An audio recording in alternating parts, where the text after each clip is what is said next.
Assalamualaikum warahmatullahi wabarakatuh. Di sini saya akan menjelaskan tentang 10 cara memulai bisnis rumahan agar cepat sukses. Sebelum itu, saya akan menjelaskan dulu memulai bisnis dan peluang usaha.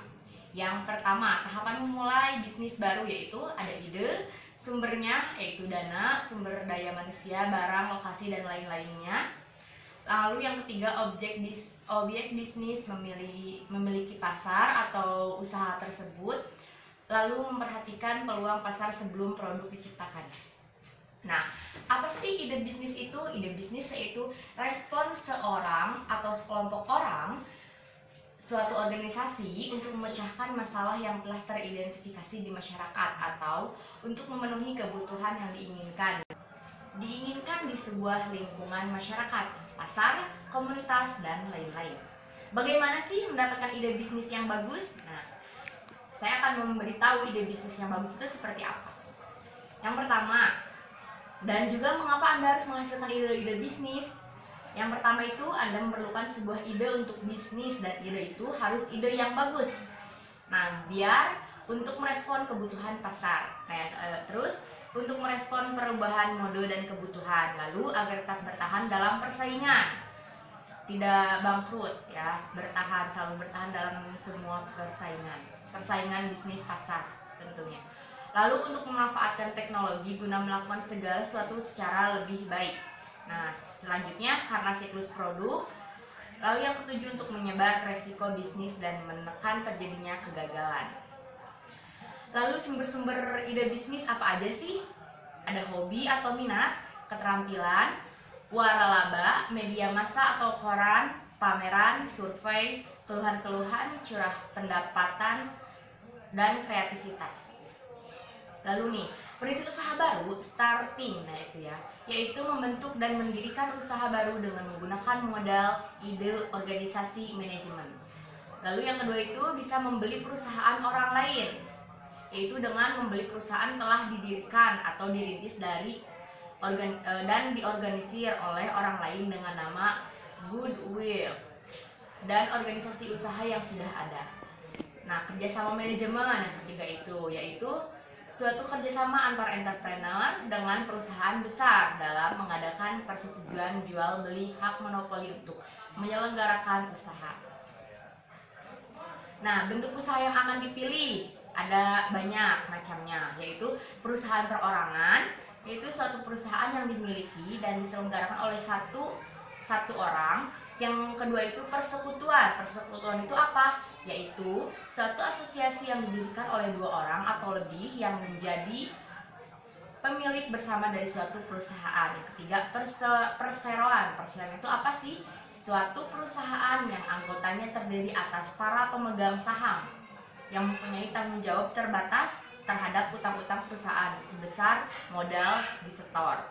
Yang terakhir itu firma, yaitu suatu persekutuan yang menjalankan perusahaan di bawah nama bersama. Bila untung, maka keuntungan dibagi bersama. Bila rugi, ditanggung bersama. Nah, lokasi usaha yang seperti apa yang tidak akan mengalami kebangkrutan, yaitu perimbangan aspek efisiensi dan efektivitasnya. Lalu lokasi mudah dijangkau dan efisien, baik bagi perusahaan atau konsumen, contohnya di pinggir jalan biasanya ya. Nah, lalu alternatif menentukan lokasi itu yang seperti apa sih? Membangun bila ada tempat yang strategis, membeli atau menyewa lebih strategis dan menguntungkan. Nah, yang terakhir itu bisa kerjasama bagi hasil bila memungkinkan. Organisasi intern ada apa saja nih? Semakin besar lingkup usaha, semakin kompleks organisasinya. Semakin kecil lingkup usaha, maka semakin sederhana organisasinya. Lingkup usaha kecil umumnya organisasinya dikelola sendiri. Pengusaha kecil umumnya berperan sebagai small business owner manager atau small business operator. Ada undang-undangnya untuk usaha kecil ya. Undang-Undang Nomor 9 Tahun 1995 Pasal 5 tentang usaha kecil. Kriteria usaha kecil yaitu memiliki kekayaan bersih paling banyak 200 juta ya, termasuk tanah dan bangunan tempat usaha. Yang kedua itu memiliki hasil penjualan tahunan maksimal 1 miliar. Nah, Kekuatan usaha kecil memiliki kebebasan bertindak, fleksibel, tidak mudah goncang. Kelemahan usaha kecil juga pasti selalu ada kelemahannya, yaitu aspek kelemahan struktural, contoh bidang manajemen dan organisasi, pengendalian mutu, teknologi rendah, aspek struktural, yakni kekurangan modal akibat ketergantungan kekuatan pemilik modal. Nah, lalu saya akan menjelaskan tips dan tips-tipsnya ya, agar bisnis rumahan agar cepat sukses. Yang pertama itu meminta dukungan keluarga. Keluarga menjadi elemen terpenting sebelum memulai bisnis. Apalagi jika Anda baru akan merintis bisnis. Keluarga menjadi pendukung dari segi material dan non material. Jika sampai keluarga tidak mendukung bisnis yang Anda jalani, akan semakin susah berkembang. Malah bisa jadi gagal karena tidak adanya dukungan dari keluarga. Oleh karena itu, dalam berbisnis dukungan keluarga sangat dibutuhkan, mulai dari awal merintis hingga sampai sukses nanti. Yang kedua itu belajar administrasi. Walaupun bisnis yang dijalani hanya sekelas rumahan saja, namun Anda juga perlu menguasai administrasi walaupun hanya sederhana. Selalu lakukan pencatatan administrasi dengan tertib walaupun nilainya terbilang kecil, dan jangan pernah mencampurkan keuangan milik pribadi dan bisnis. Salah satu fondasi utama untuk kelangsungan bisnis yang akan Anda jalani agar bisa sukses adalah masalah administrasi.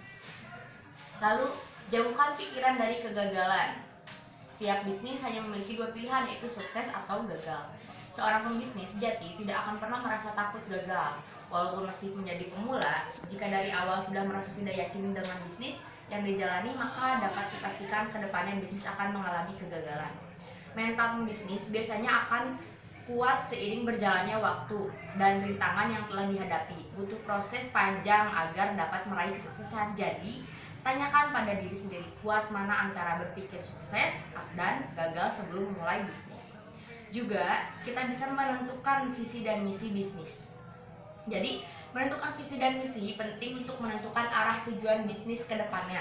Walaupun bisnis hanya sekelas rumahan, tetapi Anda juga harus menentukannya dengan jelas sehingga saat bisnis berjalan akan ada tujuan jelas yang dicapai ke depannya.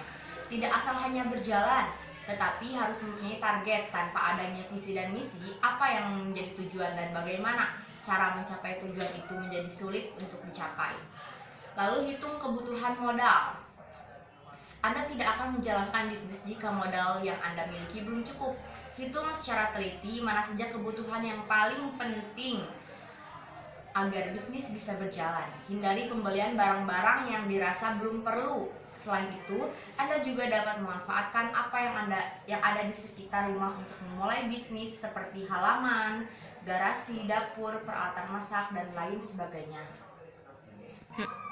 Pilih bidang sesuai passion. Nah, poin penting ini untuk memulai bisnis adalah sesuai dengan passion yang Anda miliki. Kenapa harus sesuai dengan passion yang dimiliki? Jika dilandasi dengan passion, maka apa yang Anda lakukan akan lebih penuh semangat dan terasa lebih ringan. Saat bisnis dijalankan dengan penuh semangat, bisnis akan cepat meraih kesuksesan. Hindari memilih bidang yang tidak sesuai dengan passion. Jika Anda menyukai bidang fotografer, Anda dapat membuka jasa foto di rumah. Atau jika Anda suka desain, Anda juga membuka jasa desain grafik. Hanya dengan bermodal software Adobe Photoshop, Anda dapat mendapatkan uang tambahan sekaligus passion yang tersalurkan. Pilih waktu untuk memulai. Nah, ini pilih waktu untuk memulai. Membangun bisnis tidak bisa dilakukan secara asal-asalan. Jangan terburu-buru karena bisnis membutuhkan perhitungan yang cermat. Salah sedikit saja Anda bisa mengalami kerugian. Jika Anda salah memilih waktu, maka bisnis akan mengalami kegagalan. Contoh saja, mendekati bulan Ramadan, bisnis paling tepat yaitu berjualan busana muslim atau kue lebaran. Contohnya seperti itu. Tentukan keunikan dari produk.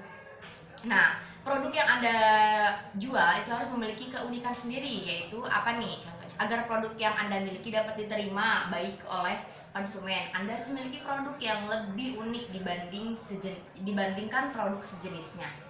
Apalagi sekarang ini persaingan semakin ketat, sehingga setiap produk yang dipasarkan harus bisa memikat dan menarik hati pelanggan. Selain itu, dengan menggunakan produk yang unik, brand Anda akan lebih mudah diingat oleh para konsumen. Lalu, lakukan promosi secara tepat. Promosi adalah salah satu hal yang wajib yang harus Anda lakukan untuk memperkenalkan produk ke calon pelanggan. Semakin sering Anda melakukan promosi, semakin banyak orang yang mengetahui tentang produk yang Anda miliki.